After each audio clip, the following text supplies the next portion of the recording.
नमस्ते मंडळी, नक्कीच पूर्ण व्हिडिओ बघा. थोडंसं पाणी टाकणार आहे.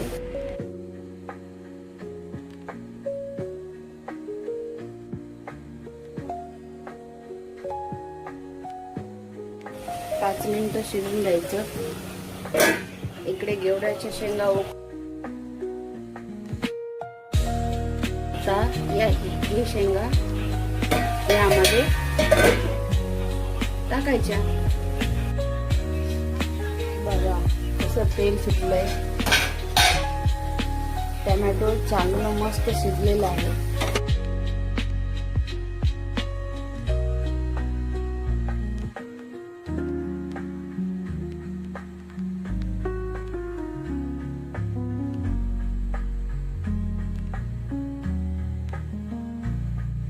आता यामध्ये कोथिंबीर टाकू.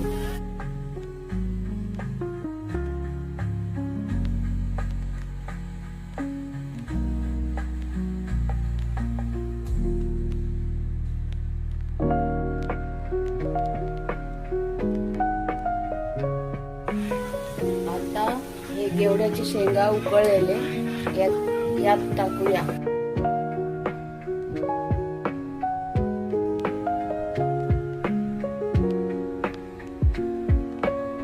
आता मिक्स करून घेऊया.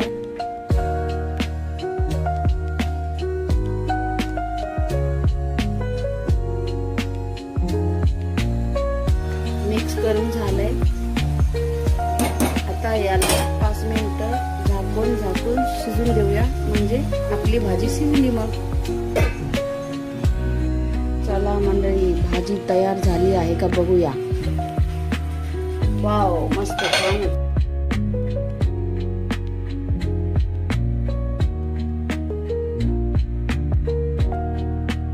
बघू शकता कशी भाजी झालेली आहे.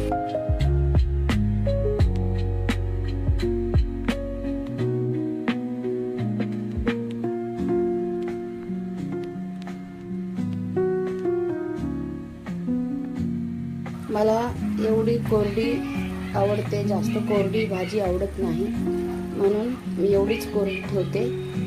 अशा पद्धतीने नक्कीच बनवून बघा मंडळी. हे बघा, छान खमंग लागते, टेस्टी झणझणीत घेवड्याच्या शेंगाची भाजी. या जेवायला.